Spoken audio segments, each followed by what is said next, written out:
The cattle lowed in the pre-dawn darkness, their restless shifting the only sound besides Olivia's own breathing as she cinched the saddle tight on her mare.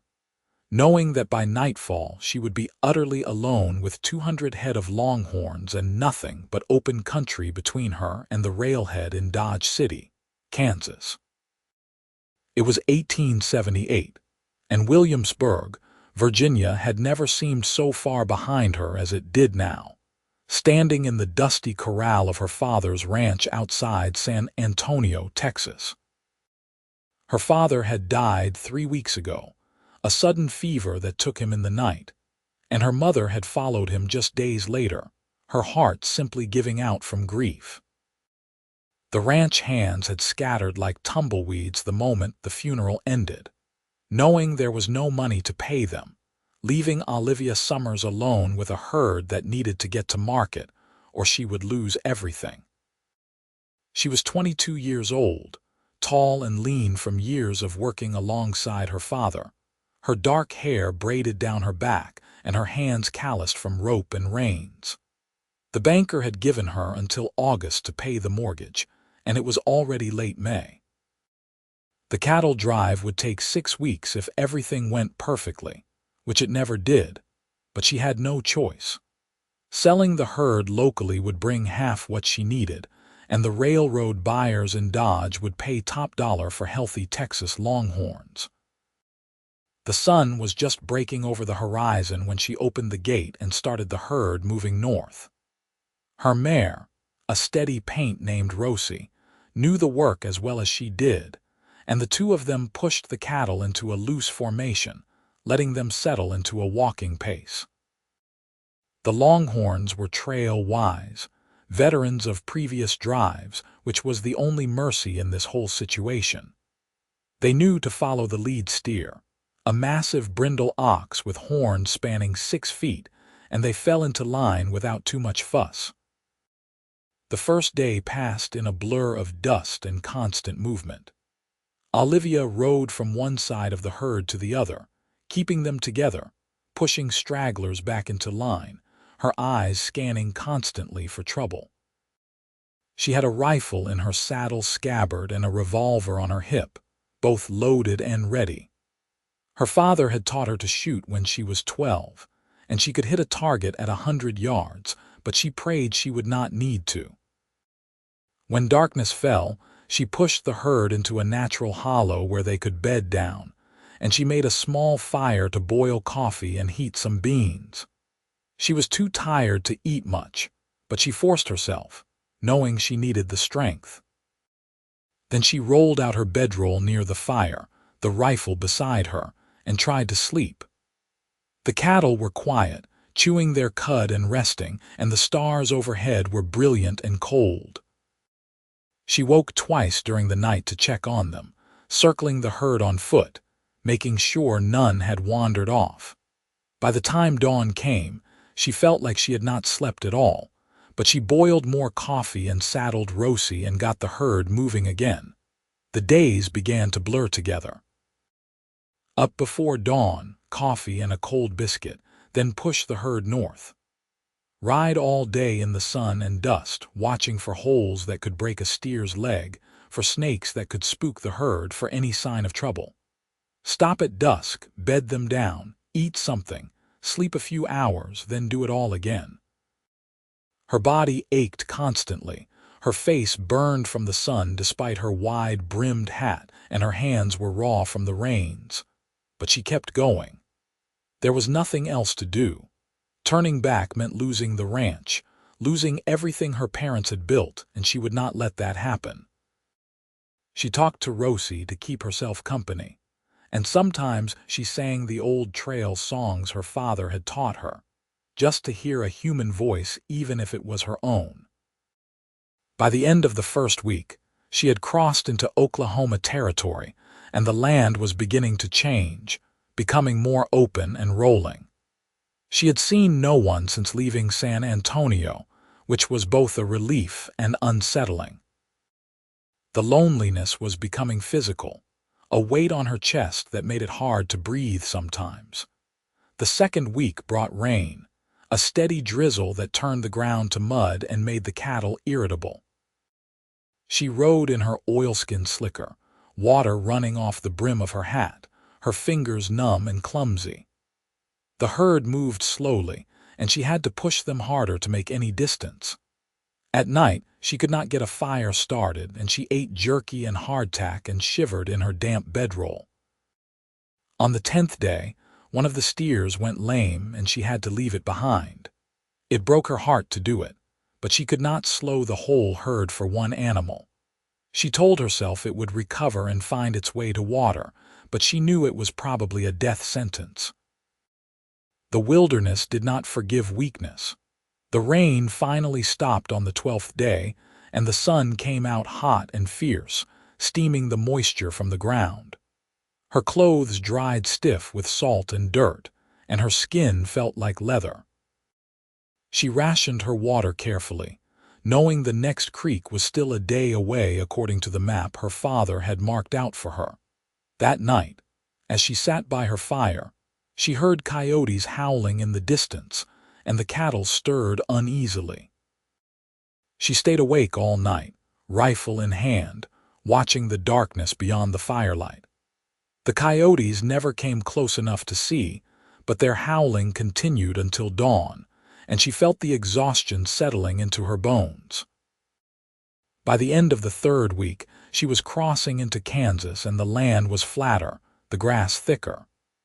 The herd was holding together well, and she allowed herself a moment of hope. If she could keep this pace, she would reach Dodge City in another 3 weeks, maybe less. She would sell the herd, pay off the mortgage, and then she would figure out what came next. Maybe she would hire some hands and keep the ranch going. Maybe she would sell it and start fresh somewhere else. She did not know, but it did not matter yet. First, she had to get there. On the 22nd day, she saw her first sign of other people, a ranch in the distance with smoke rising from the chimney. She considered stopping to ask for supplies, but she did not want to risk losing time or having someone ask questions about why a woman was driving a herd alone. So she kept going, pushing the cattle past the ranch and back into open country. That afternoon, she crossed a wide creek, letting the cattle drink their fill while she refilled her canteens. The water was cool and clear, and she splashed some on her face, feeling the grit wash away. For a moment, she let herself rest, sitting on a rock by the water's edge, watching the cattle spread out along the bank. It was peaceful here, and she felt some of the tension ease from her shoulders. Then she heard the horse. She was on her feet instantly, her hand going to her revolver, her eyes scanning the tree line across the creek. A rider emerged, moving slowly, his hands visible on the reins. He was tall, broad-shouldered, wearing a dusty black hat and a faded blue shirt. His horse was a big bay gelding, and it picked its way carefully across the creek toward her.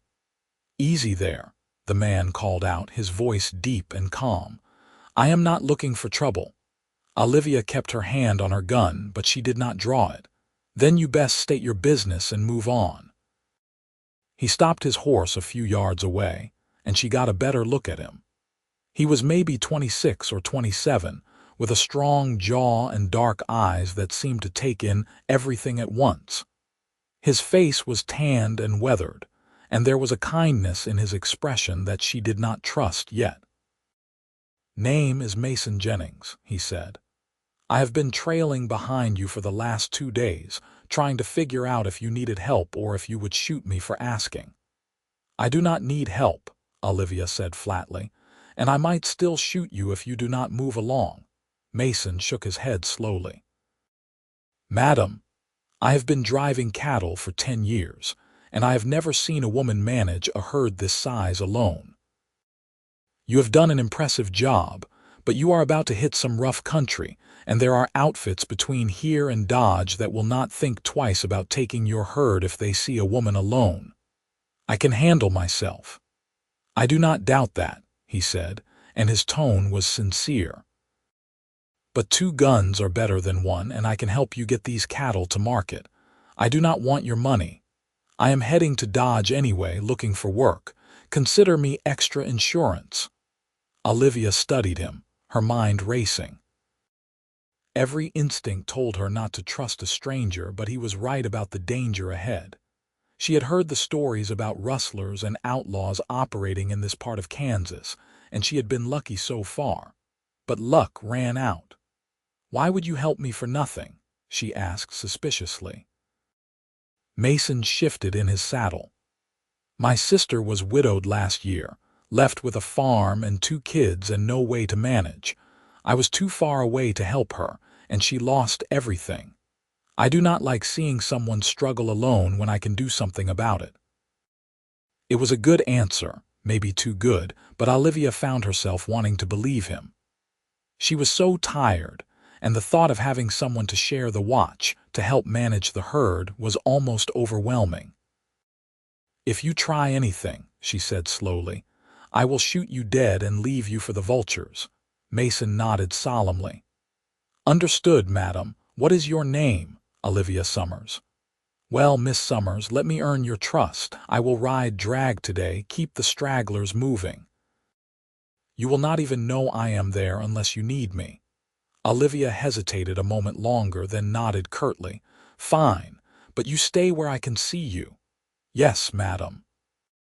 They got the herd moving again, and true to his word, Mason rode at the back, pushing the slower cattle along and keeping them bunched. Olivia stayed at the front, but she kept glancing back, watching him. He worked smoothly, efficiently, and the herd moved better with 2 people managing it. She hated to admit it, but it was a relief. That night, when they bedded down the herd, Mason made his own camp a respectful distance from hers. He did not try to talk to her or come close, just tended his horse and made his own fire. Olivia watched him from across the small clearing, her rifle within easy reach, but he seemed content to leave her alone. The next morning they fell into a routine without needing to discuss it. Mason rode drag, she rode point, and they pushed the herd north. At midday, they stopped to let the cattle rest and graze, and Mason approached her carefully, keeping his hands visible. "There is a river crossing about 10 miles ahead," he said. "The Red Fork. It can be tricky this time of year with the spring runoff. We should get there early so we have time to scout the best place to cross." Olivia nodded. She had marked the river on her map, but she had not known what to expect. "What makes it tricky? Fast current, uneven bottom. Cattle can panic if they lose their footing. We will need to take it slow, maybe cross in smaller groups instead of all at once." "All right. We will push them a little harder this afternoon then." They reached the Red Fork just before sunset, and Olivia saw immediately what he meant. The river was wide and swift, the water dark and churning. She felt a knot of anxiety in her stomach. Crossing would be dangerous, and if she lost cattle in the current, it would cut into her profits. "We will cross in the morning when the light is better," Mason said. "Give them a chance to drink and rest first. They will be calmer after a good night." Olivia agreed, and they made camp on the riverbank. As darkness fell, she found herself sitting by her fire, staring at the water and trying not to think about all the things that could go wrong. She heard Mason moving around his own camp, and then he called over softly. "Miss Summers, I've got coffee if you want some.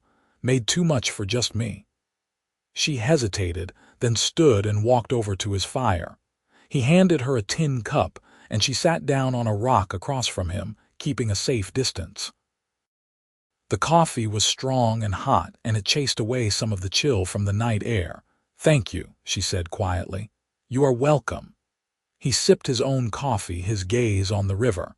"How long have you been on your own? 3 weeks before you showed up." He looked at her sharply. "You drove this herd alone for 3 weeks. I did not have a choice. My parents died and the hands left, and I needed to get these cattle to market or lose the ranch." Mason shook his head slowly, something like admiration in his eyes. "That is the toughest thing I have heard in a long time. Most men could not do what you have done." Olivia felt a flush of pride, but she pushed it down. I just did what I had to do. That is what makes it tough. He paused, then added, for what it is worth, you will make it to Dodge. These cattle are in good shape and you have brought them this far. The hard part is almost over. I will believe it when I have the money in my hand and the mortgage paid off. They sat in silence for a while, drinking their coffee and listening to the river. Olivia found herself relaxing slightly, the tension easing from her shoulders.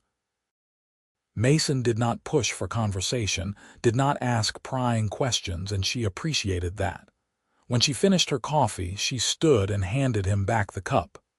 We should get some sleep. Morning will come early. It always does, he agreed. Olivia went back to her bedroll, and for the first time in weeks, she slept through the night without waking. The river crossing took most of the next day. Mason rode into the water first, testing the depth and the current, then came back and helped Olivia separate the herd into smaller groups. They crossed 20 head at a time, guiding them into the water and keeping them moving forward.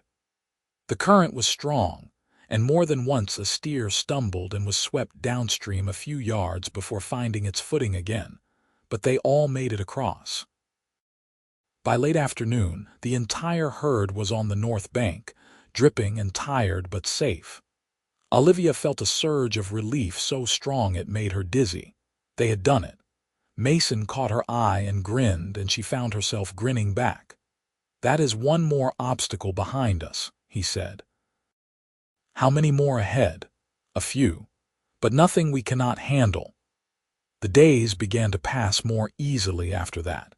With Mason riding beside her, the work was less exhausting, and Olivia found herself looking forward to their evening conversations by the fire. He told her about his life, growing up on a ranch in Montana, working cattle drives since he was 16, drifting from job to job. She told him about her parents, about growing up in Virginia before they moved to Texas, about learning to ride and rope and shoot. Why did your family leave Virginia? Mason asked one night. My father wanted land of his own, and Texas was offering cheap acreage to settlers. He thought it would be a fresh start. She stared into the fire. It was for a while. They were happy here. They built something real, and you are going to keep it. I am going to try. He looked at her with those steady dark eyes. You will do more than try. You have got the grit for it. Olivia felt a warmth in her chest that had nothing to do with the fire. She had been alone for so long, carrying this burden by herself, and it meant something to have someone believe in her. As the days turned into a week, then two, Olivia realized she was no longer watching Mason with suspicion. She trusted him, which was a strange and unsettling feeling. She had not trusted anyone in a long time, not since her father died and the hands abandoned her. But Mason had proven himself over and over, working hard, taking the night watches so she could sleep, sharing his supplies when hers ran low. And there was something else too, something she tried not to think about. The way her heart jumped a little when she saw him riding toward her in the morning. The way she found herself listening for his voice, watching the way he moved in the saddle, noticing the way his eyes crinkled at the corners when he laughed. She told herself it was just loneliness, just gratitude, but she knew it was more than that. They were 5 days out from Dodge City when they encountered the first real trouble. A group of riders appeared on the horizon, 6 men moving fast toward them. Olivia felt her stomach drop. Mason rode up beside her, his hand resting casually on the butt of his rifle. Stay calm, he said quietly. Let me do the talking.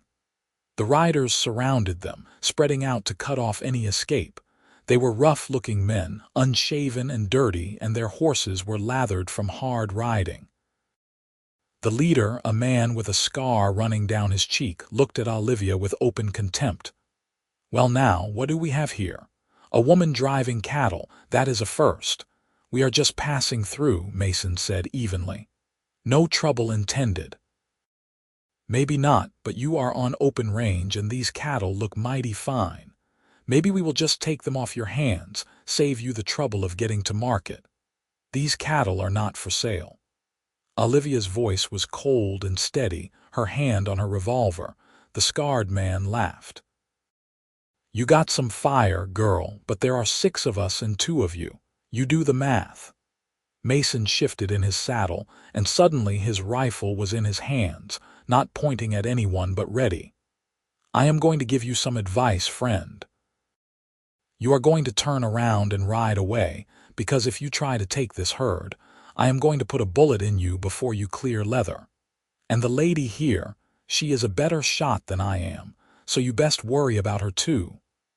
The tension stretched tight as a bowstring. Olivia's heart was pounding, but her hand was steady. The scarred man looked at Mason, then at her, calculating odds. After a long moment, he spat in the dust. "You are not worth the trouble, but watch your backs. Open range is dangerous." He wheeled his horse around, and the others followed, riding back the way they had come. Olivia watched them go, not lowering her hand until they were out of sight. Then she let out a breath she had not known she was holding. "That was close," she said. "Too close." Mason's jaw was tight. "We need to move faster. If they come back with more men, we will be in trouble." They pushed the herd hard for the next 2 days, barely stopping to rest. Olivia's body ached from the constant movement, but fear kept her going. On the 3rd day, they saw the outskirts of Dodge City on the horizon, and she felt tears sting her eyes. "We made it," she whispered. Mason looked at her, and there was something fierce and proud in his expression. "You made it. You drove these cattle across hundreds of miles, and you did not quit. That is something to remember."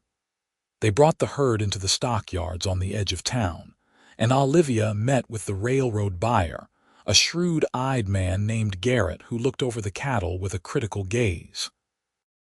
She held her breath as he walked among them, checking their condition, counting heads. Finally, he turned to her. 200 head, all in good shape. I will give you $25 a head." It was a fair price, better than she had hoped. Olivia nodded, trying to keep her voice steady. "Deal." They shook hands, and Garrett counted out the money, $5,000 in cash and banknotes. Olivia took it with shaking hands, hardly able to believe it was real. She had done it. She had saved the ranch.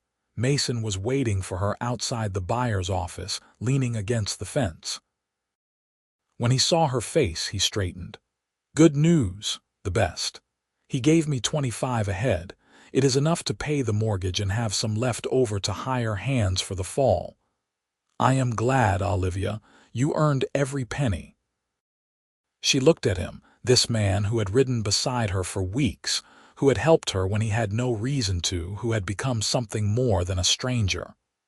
"I could not have done it without you. I owe you more than I can say." "You do not owe me anything. Let me pay you for your work. You have been with me for 3 weeks, and you have worked as hard as any hand." Mason shook his head. "I told you I did not want your money. I helped because it was the right thing to do."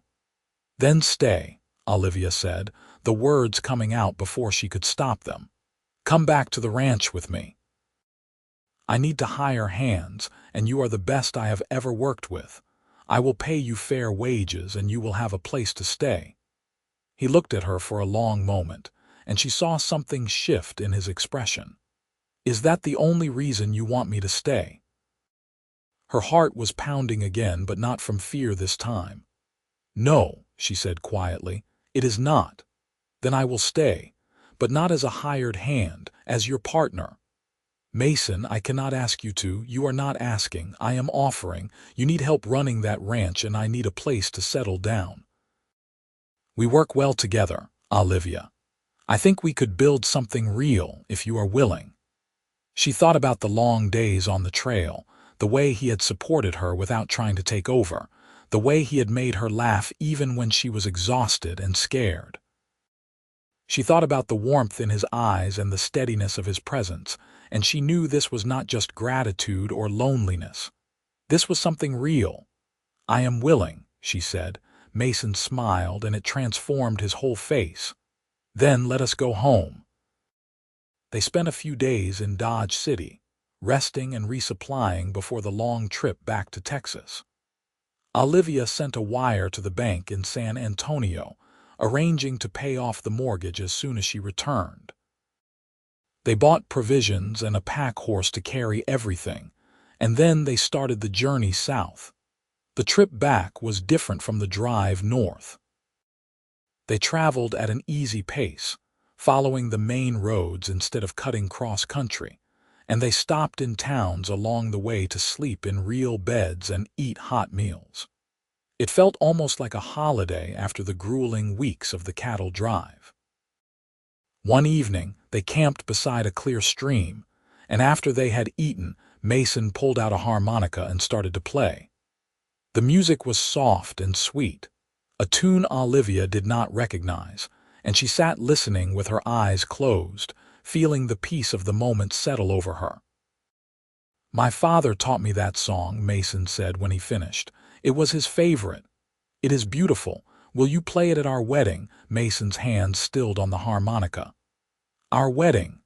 Olivia felt her cheeks flush, but she met his gaze steadily. "I figured if we are going to be partners, we might as well make it official, unless you have objections." He set the harmonica aside and moved to sit beside her, close enough that their shoulders touched. "No objections at all, but I want to do this right. Olivia Summers, will you marry me?" "Yes," she said.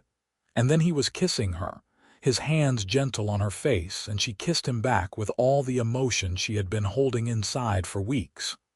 When they finally pulled apart, they were both breathless and grinning. "I have been wanting to do that since the river crossing," Mason admitted. "I have been wanting you to," Olivia said, and kissed him again. They were married in San Antonio 2 weeks later, in a small church with just the preacher and a few townsfolk as witnesses. Olivia wore a simple blue dress she had bought in town, and Mason wore his best shirt and a new hat. It was not fancy, but it was perfect, and when the preacher pronounced them husband and wife, Olivia felt a joy so complete it brought tears to her eyes. They spent their wedding night at a hotel in town, and Olivia finally let herself believe that this was real, that she was not alone anymore. Mason held her close, whispering promises about their future, about the life they would build together, and she believed every word. The ranch was waiting for them when they returned, the house dusty and empty but still standing. They spent the first few days cleaning and making repairs, and then Mason rode into town to hire some hands. He came back with 3 men, all experienced and willing to work for fair wages, and they set about getting the ranch ready for the next season. Summer turned to fall, and the ranch began to feel like home again. Olivia and Mason worked side by side, mending fences and training horses and planning for the future. They bought more cattle to rebuild the herd, and they planted a garden behind the house. In the evenings, they sat on the porch and watched the sun set, Mason playing his harmonica while Olivia leaned against his shoulder. One night in late October, Olivia realized she had not had her monthly courses in almost 2 months. She did not say anything at first, not wanting to get Mason's hopes up in case she was wrong, but when another month passed, she knew it was true. She was pregnant. She told him on a cold November evening after they had finished supper and were sitting by the fire. "Mason, I have something to tell you." He looked up from the harness he was mending, his expression curious. "What is it?" "I am going to have a baby." For a moment he just stared at her, and then a smile broke across his face so wide it made her laugh. He dropped the harness and crossed the room in 2 strides, pulling her into his arms and spinning her around. "A baby," he said, his voice full of wonder. "We are going to have a baby."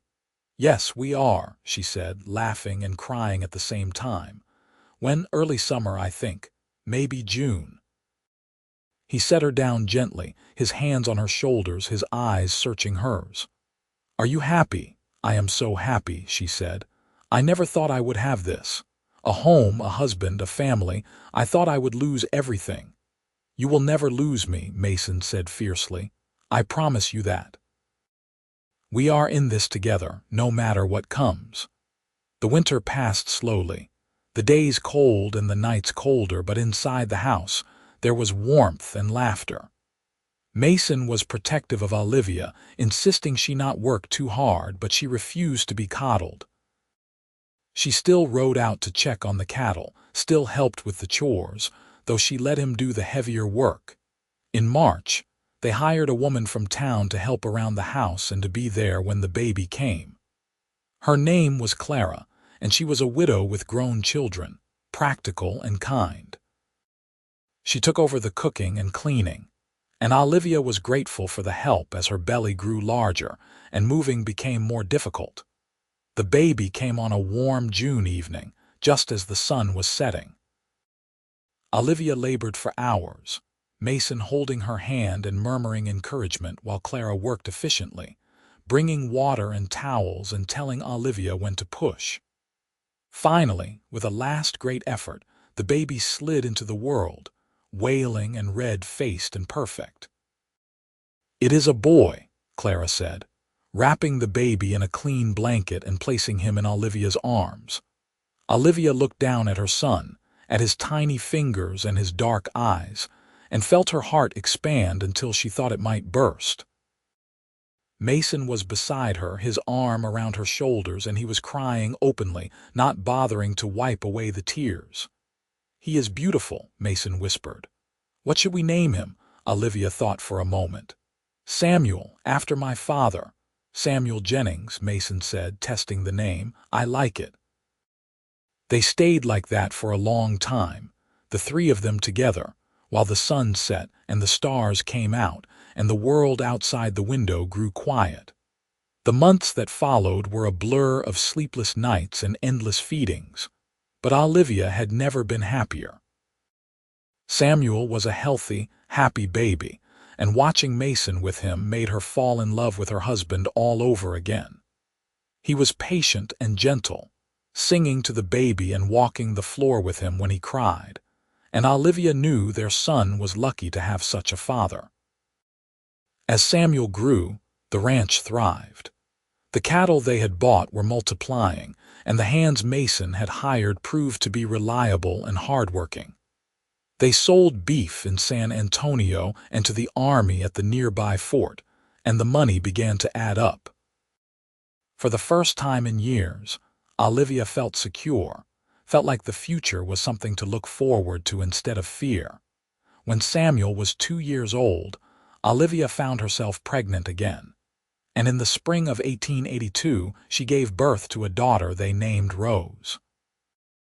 She had her mother's dark hair and her father's steady gaze, and she was the light of Mason's life. He doted on her shamelessly, carrying her everywhere and teaching her to ride almost before she could walk.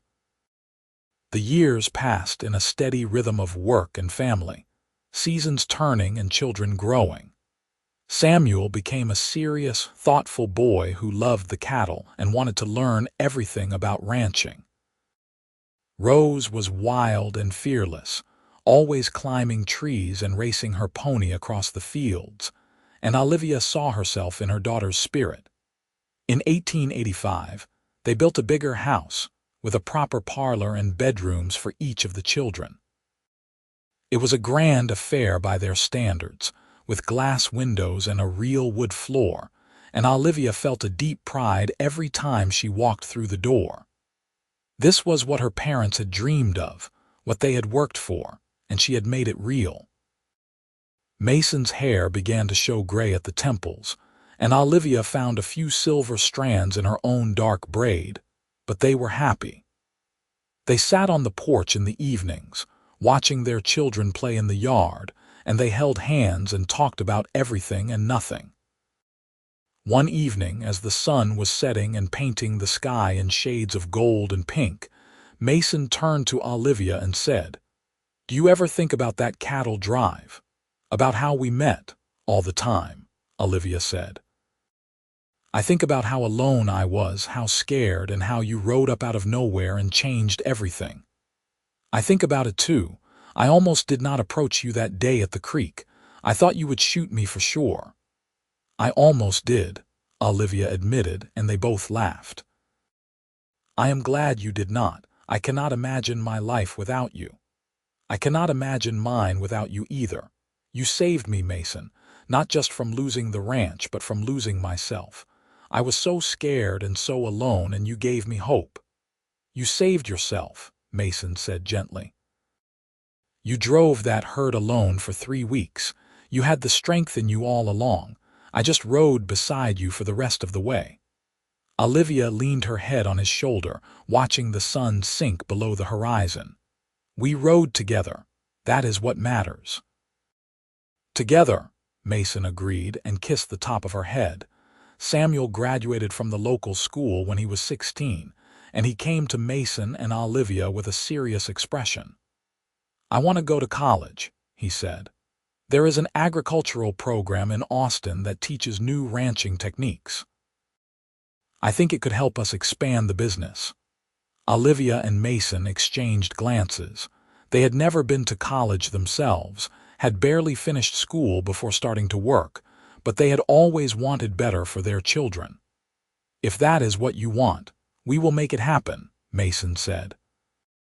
So Samuel went to Austin, and for the next 4 years, they saw him only on holidays and summers. But when he came home for good in 1895, he had a degree and a head full of ideas about how to improve the ranch. He wanted to experiment with crossbreeding cattle to improve the water systems, to rotate the pastures to keep the grass healthy. Mason listened to all of it, asked questions, and then nodded. You are the future of this place, son. Let us try your ideas and see what works. Rose, meanwhile, had no interest in college. She wanted to stay on the ranch and work with the horses, and she had a gift for it.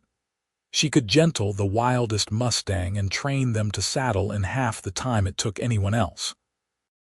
Mason built her a proper training corral, and she started breeding horses, selling them to ranchers and the army for good money.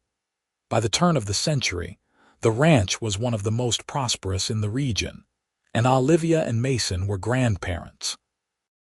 Samuel had married a sweet-natured woman named Esther, and they had 2 children, a boy and a girl. Rose had married a quiet cowboy named James, and they were expecting their first child. Olivia was 50 years old now, her dark hair mostly silver, her hands gnarled from years of work. But she was healthy and strong, and she still rode out to check on the cattle most mornings. Mason's hair was completely white, and he moved a little slower than he used to, but his eyes were still sharp and his spirit undiminished. One morning, they rode out together to the far pasture, just the 2 of them like in the old days. The sun was warm on their backs, and the grass was green from recent rains. They stopped on a rise overlooking the ranch, and Olivia looked out at the land that had nearly broken her, the land she had fought so hard to keep. Do you ever regret it? She asked Mason. Giving up your drifting life to settle down here? Not for a single second, he said. This is the life I was meant to live, with you, with our family. Everything before was just waiting for this. I love you, Olivia said. I do not say it enough, but I do. I love you more than I thought it was possible to love someone. Mason reached over and took her hand, their fingers intertwining. I love you too. You are the strongest, bravest person I have ever known, and I am grateful every day that you let me ride beside you. They sat there for a while, hands clasped, watching the cattle graze and the clouds drift overhead. And Olivia thought about that young woman who had set out alone with a herd of cattle and a desperate hope, and she was proud of what that woman had become. The years continued to pass, gentle and full. Olivia and Mason grew older, watching their grandchildren grow up, and their children take over more of the ranch work. They spent their days puttering around the garden and sitting on the porch, content to let the younger generation do the heavy lifting. In the summer of 1910, when Olivia was 60, they celebrated their 30th wedding anniversary with a big party at the ranch. All their children and grandchildren were there, along with half the town, and there was music and dancing and a feast that lasted into the night. Olivia wore a new dress, pale blue like the one she had worn at their wedding, and Mason wore his best suit, and they danced together under the stars while everyone cheered. 30 years, Olivia said, her head on his chest. It feels like a lifetime and no time at all. Best 30 years of my life, Mason said. Here is to 30 more. I will hold you to that. They kept their promise as best they could. They lived into their 70s, still together, still in love, still sitting on that porch every evening watching the sun set. Their children ran the ranch now, but Olivia and Mason were always there to offer advice and encouragement, to play with the great-grandchildren who were starting to appear, to tell stories about the old days. One evening in the spring of 1915, Olivia and Mason sat on the porch as usual, watching the sun paint the sky in shades of orange and purple. The air was warm and sweet with the scent of wildflowers, and somewhere in the distance, a meadowlark was singing. You remember the Red Fork crossing? Olivia asked suddenly. Of course, Mason said. I was sure we would lose half the herd, but we did not. We got them all across safe, because we worked together, because we trusted each other. Olivia smiled, taking his hand. That has always been our secret, has it not? Trust and partnership. We have never tried to do it alone. Never, Mason agreed. From that first day at the creek, we have been a team. They sat in comfortable silence, holding hands and watching the light fade. And as the first stars began to appear, Olivia thought about the journey that had brought her here, the fear and the struggle and the triumph. And she knew she would not change a single moment of it, because that journey had led her to Mason, to their children, to this life they had built together. She had driven that herd alone for weeks, pushed herself to the breaking point, and just when she thought she could not go on, he had appeared. He had ridden beside her for the rest of the way, not to take over or rescue her, but to support her, to be her partner in every sense of the word. And that partnership had grown into something more beautiful than she ever could have imagined.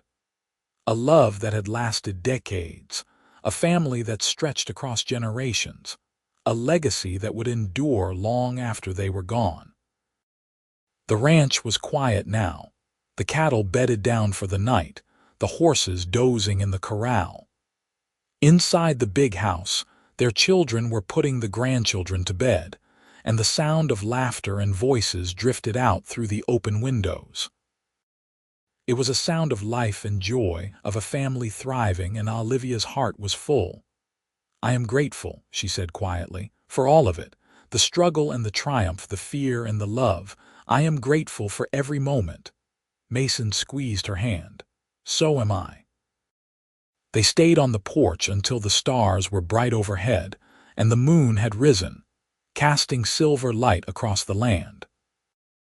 And when they finally went inside, climbing the stairs to the bedroom they had shared for 37 years, they did so together, as they had done everything else, side by side and hand in hand. The next morning dawned clear and bright, and Olivia woke to find Mason already up, standing at the window and looking out at the ranch. She joined him, wrapping her arms around his waist from behind and resting her cheek against his back. "What are you thinking about?" she asked. "Just how lucky I am," he said. "How lucky we both are." "The luckiest," Olivia agreed. They went downstairs together, and Samuel and Rose were already in the kitchen making breakfast for everyone.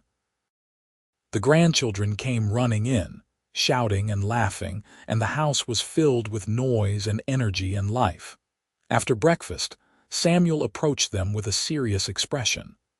"Mother, Father, Rose and I have been talking. The ranch is doing well, better than it ever has, and we want to make sure you know how grateful we are for everything you built. This place, this life, it is all because of you." "And because of you," Mason said. "You have taken what we started and made it even better. We could not be prouder." "We want to do something to honor you," Rose said. "We are going to commission a portrait, both of you together, to hang in the parlor, so everyone who comes here will know the story of how this ranch was saved, how you drove that herd and built this legacy." Olivia felt tears prick her eyes. "That is a beautiful gesture. Thank you." The portrait was painted that summer by an artist from San Antonio. Olivia and Mason sat together, his arm around her shoulders and her hand in his, and the artist captured not just their faces but the love and partnership that radiated between them. When it was finished and hung above the fireplace in the parlor, everyone agreed it was perfect. Years continued to pass, and Olivia and Mason grew old together with grace and dignity. They had aches and pains, days when moving was difficult, but they never complained. They had lived full lives, rich with love and accomplishment, and they were content. In the autumn of 1920, when Olivia was 70, she fell ill with pneumonia. Mason refused to leave her side, sitting by her bed day and night, holding her hand and reading to her and telling her stories about their life together. The whole family gathered, knowing the end was near, but Olivia rallied, her stubbornness and strength pulling her through once more. "You cannot get rid of me that easily," she told Mason when she was finally able to sit up again. "I would never want to," he said, his voice thick with emotion. "You scared me half to death, woman. Sorry about that, but I am not ready to go yet. We still have more sunsets to watch." They had 5 more years together. 5 more years of sitting on that porch and watching the sun set, of playing with great-grandchildren and sharing meals with their family, of loving each other with a depth and constancy that never wavered. Mason died in his sleep in the spring of 1925, just shy of his 80th birthday.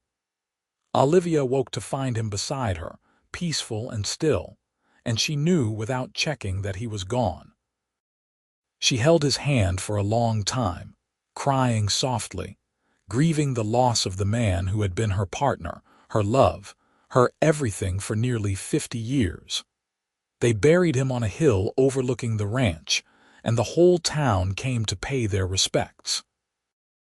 Olivia stood at the graveside, surrounded by her children and grandchildren and great-grandchildren, and she spoke about the man Mason had been, about his kindness and his strength and his unwavering love. "He rode beside me," she said, her voice steady despite the tears streaming down her face. "When I was alone and afraid, he rode beside me and made everything better. He was the best man I have ever known, and I will carry him in my heart until I see him again." After the funeral, Olivia moved through the days in a fog of grief.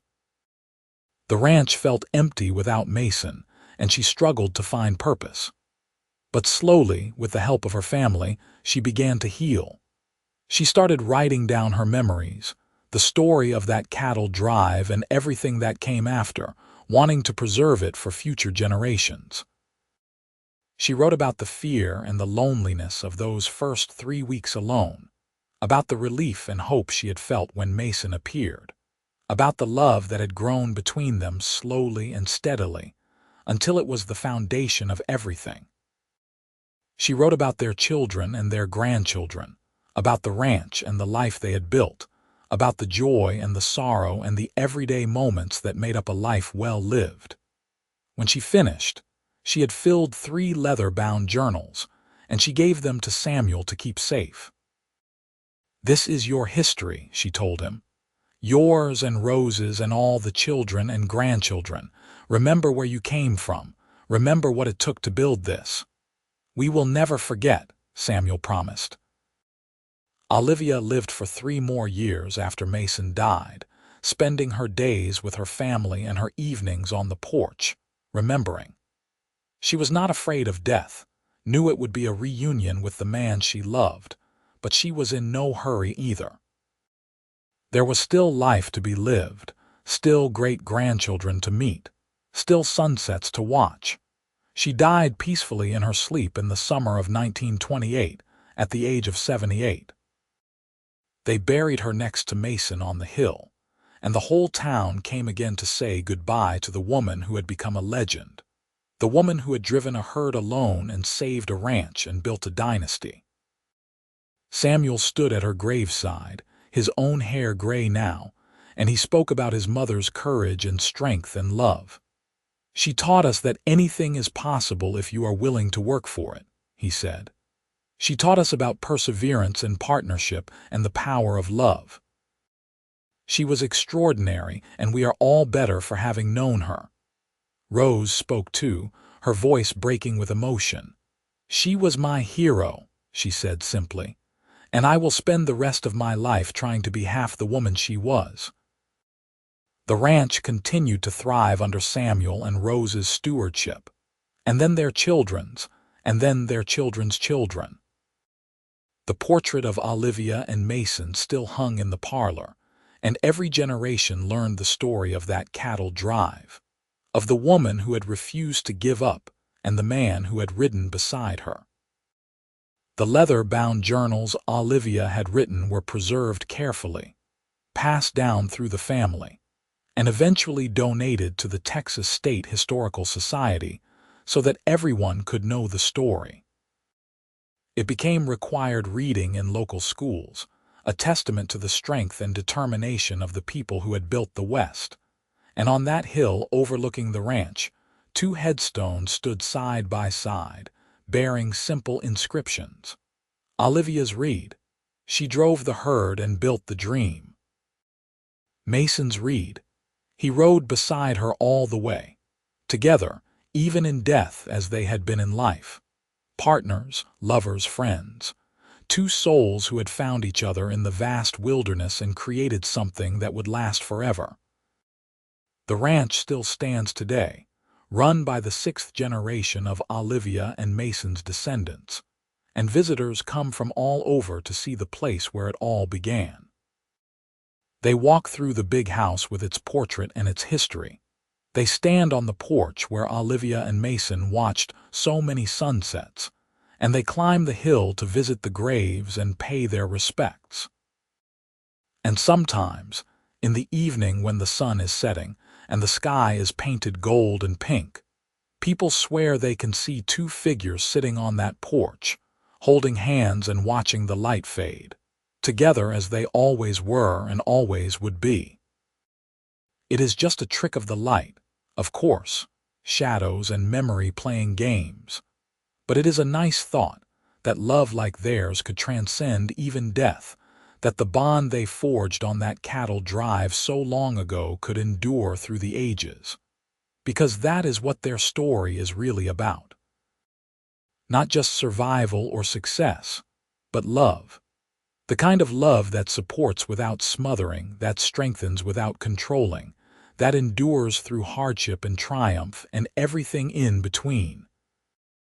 The kind of love that starts with a simple decision to ride beside someone, to share the burden, to be a partner in every sense of the word.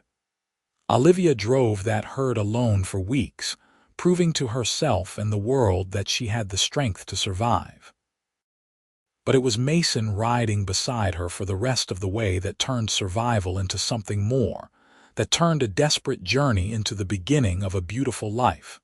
Together, they built something that lasted. Together, they created a legacy of love and partnership that still inspires people more than a century later.